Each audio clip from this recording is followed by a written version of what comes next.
આપનું સ્વાગત છે। આપની સાથે હું છું કોમલ। સમાચારમાં સૌથી પહેલા વાત કરીશું ડરના એ ડરામણા દ્રશ્યો વિશે।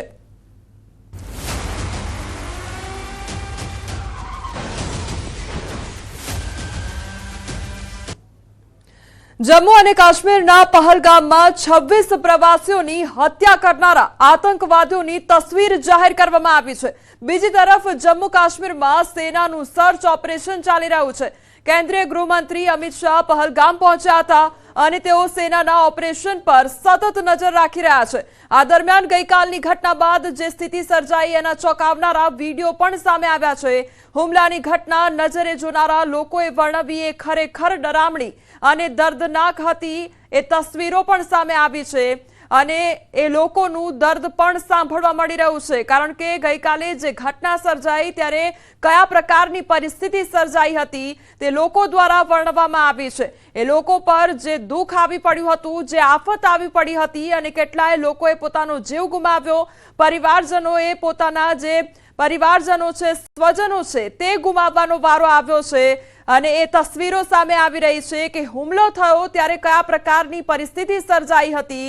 જે પરિવારજનોએ પોતાના લોકો ગુમાવ્યા છે તે લોકોની પણ તસવીર સામે આવી છે અને આ સાથે તેમના દ્વારા આખી હકીકત પણ વર્ણવવામાં આવી છે। તો સીસીએસની બેઠક પહેલા પીએમ મોદી સાથે એનએસએની બેઠક અને અજીત ડોભાલ પ્રધાનમંત્રીને મળવા પહોંચ્યા છે। તો સાંજે 6 વાગે સીસીએસની બેઠક પણ મળશે।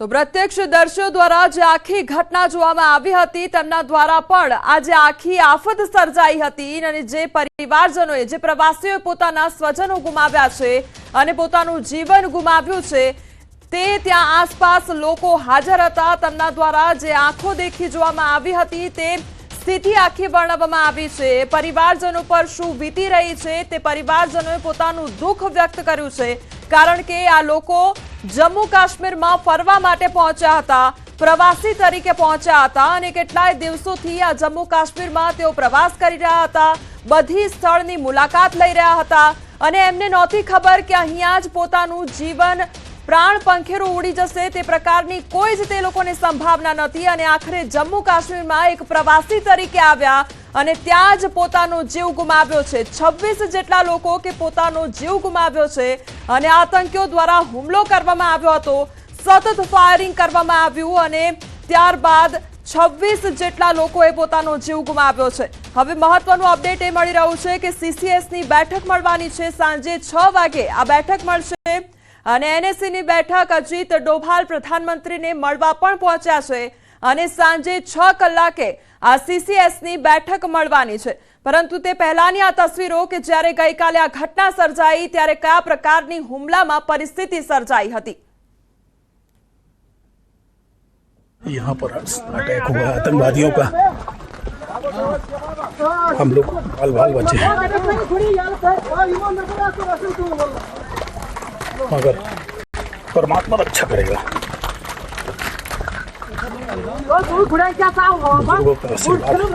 भगवान की कृपा से जरूर बचेंगे हम।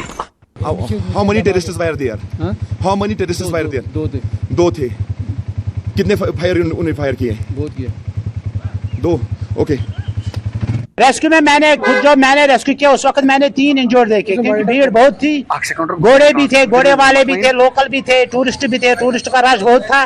3 हमने देखे, 3 हमने रेस्क्यू किया जो इस वक्त जेएमसी हॉस्पिटल में। वहाँ पर जो घटना हुआ वो तो माने हम लोगों के साथ तो बहुत ही दर्दनाक, माने कोई माने हमारे पास शब्द नहीं है कि हम बयां करें कि हम कैसे दुखित है और आतंकित भी है।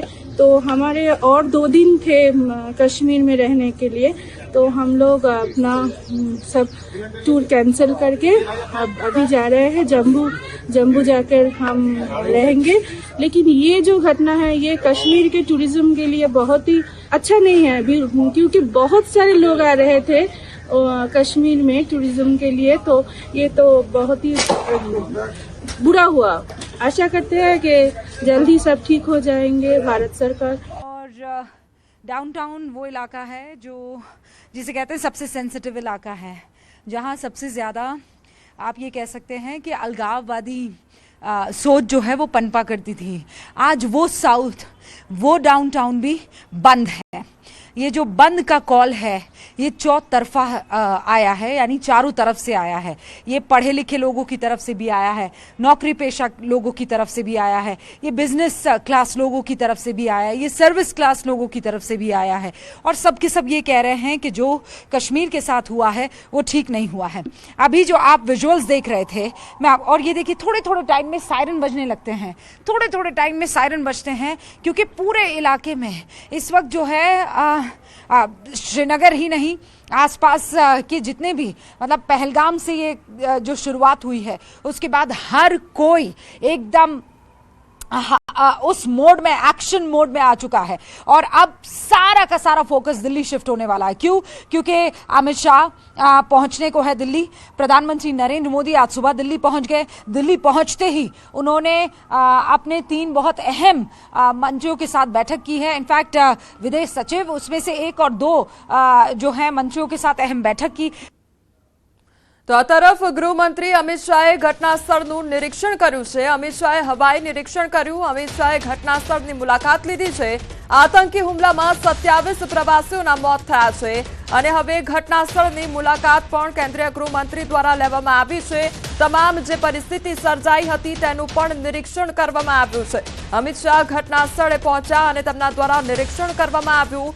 જે સ્થળ પર હુમલો થયો હતો, જ્યાં આગળ આતંકીઓએ આવીને જે ફાયરિંગ કર્યું હતું અને ઘટનાને અંજામ આપ્યો હતો, 26 જેટલા લોકોને ઠાર કર્યા હતા અને પોતાનો જીવ ગુમાવવાનો વારો આવ્યો હતો, જ્યાં આગળ પ્રવાસીઓ ઉપસ્થિત હતા। એ સ્થળ પર જઈને અમિત શાહ દ્વારા નિરીક્ષણ કરવામાં આવ્યું છે। હવાઈ નિરીક્ષણ પણ તેમના દ્વારા કરવામાં આવ્યું છે। ઘટના સ્થળે પહોંચીને તમામ જે પરિસ્થિતિ છે તેનો તાગ મેળવવાનો પ્રયાસ કર્યો છે। તો પહલગામમાં હુમલાના સ્થળે ન્યૂઝ 18ની ટીમ પણ પહોંચી ચૂકી છે અને સતત તેમના દ્વારા અપડેટ લેવામાં આવી રહ્યું છે।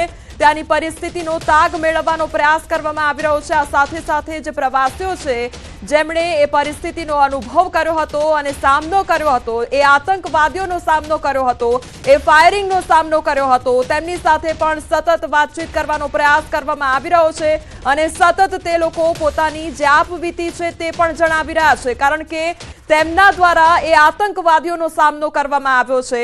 તેમણે પોતાની આંખે એ સામનો કર્યો છે અને એ જોયું છે, પોતાના જે સ્વજનો છે તેમને ગુમાવ્યા છે અને આંખો દેખી તેમની જોવા મળી હતી અને તે જ આખી ઘટના તેમના દ્વારા વર્ણવવામાં આવી છે કે આખી ઘટના તેમની સાથે કેવી રીતે સર્જાઈ હતી, કેવી રીતે ફાયરિંગ કરવામાં આવ્યું હતું અને સીધી જે તસવીર કે જ્યાં અમિત શાહ ઘટના સ્થળ પર પહોંચીને નિરીક્ષણ પણ તેમના દ્વારા કરવામાં આવ્યું છે।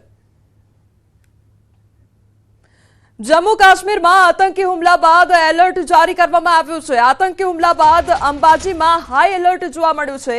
પોલીસે મંદિરમાં સઘન ચેકિંગ કર્યું છે। બનાસકાંઠા એસઓજી તેમજ ક્યુઆરટી અને સઘન સુરક્ષા ડોગ સ્ક્વોડ તેમજ અંબાજી પોલીસ તેમજ બીડીડીએસની ટીમો અંબાજી મંદિર તપાસમાં લાગી છે।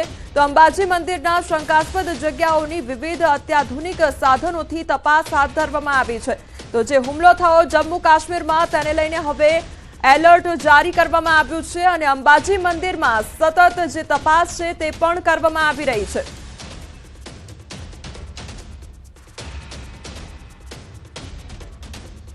અમે સંપૂર્ણ મંદિર પરિસર તેમજ મંદિર પરિસરની આજુબાજુનો જે વિસ્તાર થોડો અવાવરું જેવો લાગતો હતો અથવા તો જે ગટરને એવું બધું દેખાતું હતું, તો એવા તમામ શંકાશીલ જે અમને વિસ્તારો કે જગ્યાઓ લાગી એ તમામ અમારા દ્વારા ચેક કરવામાં આવેલી છે, પરંતુ હાલ સુધી એવી કોઈ શંકાસ્પદ વસ્તુ મળી આવેલ નથી। આ તરફ કચ્છના સરહદી વિસ્તારોમાં પણ ચેકિંગ હાથ ધરવામાં આવ્યું છે। બોર્ડર વિસ્તારોમાં ચેકિંગ હાથ ધરાયું। તો પશ્ચિમ કચ્છ પોલીસ દ્વારા બોર્ડર વિસ્તારમાં ચેકિંગ હાથ ધરવામાં આવ્યું છે। રાજ્યની સરહદીય વિસ્તારની સુરક્ષા અને આંતરિક સુરક્ષાને ધ્યાને રાખી આજે કચ્છ પોલીસ દ્વારા ચેકિંગ હાથ ધરવામાં આવ્યું છે। પશ્ચિમ કચ્છ પોલીસ દ્વારા ખાવડા સીમામાં આવતા જતા વાહનોની ચુસ્તપણે ચેકિંગ હાથ ધરવામાં આવી રહ્યું છે। તો આ તરફ કચ્છના દ્રશ્યો કે જ્યાં સતત ચેકિંગ હાથ ધરવામાં આવી રહ્યું છે। સંવાદદાતા મેહુલ અમારી સાથે જોડાઈ ગયા છે। મેહુલ, કચ્છની જે બોર્ડર વિસ્તાર છે ત્યાં આગળ પણ હવે સતત પેટ્રોલિંગ અને ચેકિંગ કરવામાં આવી રહ્યું છે। શું અપડેટ તેને લઈને કયા પ્રકારની હાલ પરિસ્થિતિ છે? जी ચોક્કસથી વાત કરી તો કચ્છમાં સરહદી વિસ્તારમાં ચેકિંગ હાલ છે તે હાથ ધરવામાં આવ્યું છે। પશ્ચિમ કચ્છ પોલીસ દ્વારા જે બોર્ડર વિસ્તાર આવેલો છે ત્યાં પાસે હાલ ચેકિંગ છે તે હાથ ધરવામાં આવ્યું છે. રાજ્યની સરહદી જે વિસ્તારની સુરક્ષાને ધ્યાને લઈને આ ચેકિંગ છે તે હાથ ધરવામાં આવ્યું છે. સાથે જ સરહદી વિસ્તારના લોકોને પણ પોલીસ દ્વારા અપીલ કરવામાં આવી છે કે કોઈ પણ સંદિગ્ધ પ્રવૃત્તિઓ ધ્યાને આવે તો તરત જ પોલીસનું ધ્યાન દોરે તેવી અપીલ પણ કરવામાં આવી છે. જી મેહુલ, સમગ્ર માહિતી બદલ આપનો આભાર.